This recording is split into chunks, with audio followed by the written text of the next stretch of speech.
Kembali di Our Kids, kali ini Happy Kids Lover. Dan sudah bersama dengan saya. Ini cocok sekali kalau kita ngomong tentang acting dengan beliau ini, dengan dia ini ya. Karena dulu juga dia aktris begitu kan ya. Tapi akhirnya sekarang juga memahami hal ini lebih dalam lagi karena jadi trainer juga. Dan banyak kesibukan lainnya yang dilakukan oleh seorang Upi Thaib. Apa kabar Mbak Upi? Baik, orang ketemu lagi ya. Sehat hari ini? Alhamdulillah sehat. Seger selalu ya? Segar. Apalagi ya sudah mandi. Oh segar. Udah mandi, udah minum, udah seger ya. Aduh, tapi ini tadi di Our Kids kali ini ada juga tadi orang tua, ada Happy Kids Lover juga yang memberikan pendapatnya. Kita kan ini lagi ngomongin tentang sekolah acting gitu ya. Karena ya di antara jam pagi sampai sore anak sekolah itu ada lagi tambahan-tambahan yang lain. Salah satunya adalah untuk acting gitu ya, belajar acting. Sebenarnya kalau untuk anak-anak sekolah acting seperti ini tuh udah pas belum sih diberikannya pendidikan acting di luar jam sekolah ini? Tergantung apa tujuannya kelas tersebut. Itu adalah lebih kepada sebetulnya bagaimana mereka bisa menjiwai, mengekspresikan sesuatu yang mereka akan lakukan. Oke. Di luar daripada itu adalah pengembangan potensi sebagai seorang artis. Ya. Jadi bukan semata-mata untuk main sinetron gitu maksudnya? Tidak. Oh. Tidak. Karena tujuannya itu paketnya adalah nanti apabila mereka nanti berkecimpung di dunia masyarakat atau bersosialisasi karir dan sebagainya, itu akan dipakai. Contoh sederhana saja misalkan ekspresi, katakanlah ekspresinya bengong begitu, ekspresinya marah begitu kan? Nah itu harus dijiwai. Nah ini kalau misalnya kita dibalikan lagi gitu ya, kalau bilang bahwa anak-anak itu adalah momen atau saat atau usia di mana mereka ya jujur apa adanya anak-anak gitu kan ya. Jangan diajarin bengong ala yang benar gitu, atau jangan diajarin bingung atau marah ala pendidikan sekolah gitu kan ya. Itu gimana dengan pendapat yang seperti itu dong? Iya, kalau mereka itu diajarkan untuk bukan porsi usianya, itu saya 100%, 1000% tidak setuju ya. Karena apa? Ya itu tadi, akhirnya menjadi seseorang yang munafik. Begitu, tidak natural. Padahal sementara mereka kan anak-anak. Jadi alangkah baiknya memang kalau diajarkan, kalaupun mereka mau marah, marahnya anak-anak. Begitu. Ketawanya anak-anak, tidak yang ketawanya dibuat-buat gitu. Begitu juga tadi misalkan dia harus berakting sikap. Ya sikapnya sikap anak-anak. Oh, jadi tetap usianya tetap di usia anak-anak gitu ya? Porsinya mereka. Karena aneh kalau tidak. Nggak natural gitu jadinya. Oh dewasa banget nih anak ini, usia senyumnya 40 tahun loh ya gitu kan. Susah banget. Tidak dampaknya. Apa tuh? Ya berakibat kepada mindsetnya, pola pikirnya. Akhirnya dia seperti kedewasa-dewasaan. Padahal belum waktunya gitu Mbak ya. Kasihan sekali. Kasihannya apa pada saat mereka bersosialisasi dengan seumurannya. Lingkungannya akan memandang aneh dia. Dan akhirnya dia merasa tidak percaya diri, malu, dan akhirnya terbentuklah suatu sifat karakter yang tidak diharapkan. Kalau dari yang Mbak lihat gitu kan ya, sebenarnya para orang tua ini sejauh mana sih encouraging anaknya untuk ikut kelas-kelas seperti ini? Maksudnya apakah memang sudah pada porsinya atau berlebihan karena orang tua juga punya ekspektasi sendiri gitu? Iya. Jadi memang kalau anak-anak itu kan biasanya karena orang tuanya, kebanyakan begitu. Keinginan orang tuanya. Entah itu keinginan waktu semasa muda orang tuanya. Yang tidak tercapai begitu ya. Curang kali orang tua ya. Ya, begitulah ya. Gitu deh kira-kira. Atau mungkin karena dia merasa, aduh itu figur si artis itu bagus sekali ya, saya ingin anaknya baiklah. itu tadi. Jadi karena alasan-alasan tertentu itu.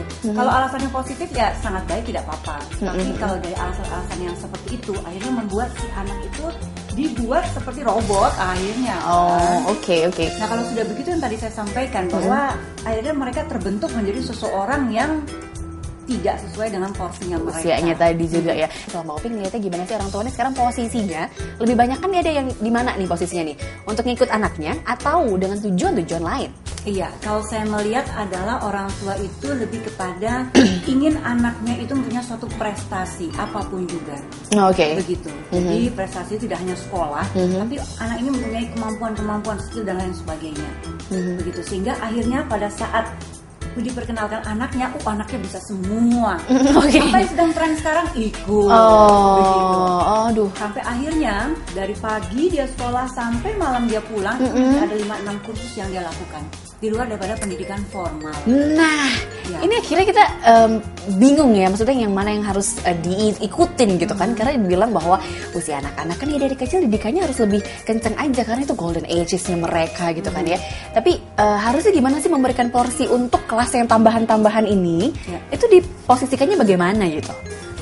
Jadi sebetulnya kembali kepada lihat kepentingannya. Dalam arti adalah yang kalau saya melihatnya begini, anak ini betul-betul dia harus dimodali dengan mental, kemudian etika, ya kita sebut satu kata kepribadian itu tadi kan luas, ya sopan santun, bagaimana menangani suatu permasalahan, konflik dengan diri dan lain sebagainya, cara bicara dan lain sebagainya.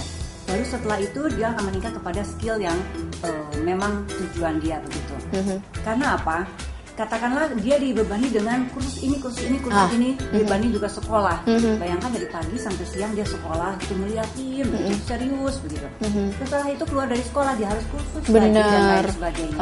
Capek kan di pikirannya.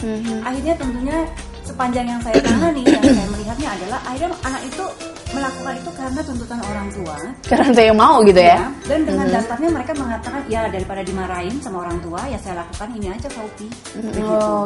Jadi sebetulnya bukan karena kemauan mereka, karena saya yakin bahwa si anak itu belum punya suatu pendirian karena keterbatasan usia itu tadi. Jadi mereka kan masih berpikir apa yang sekarang. Ini benar Happy Kids Lover tadi ya di tayangan kita sebelumnya juga ada yang bilang bahwa ada para orang tua yang ini keinginan siapa nih gitu kan ya, mereka ada yang mengatakan ikut anaknya aja deh gitu ya.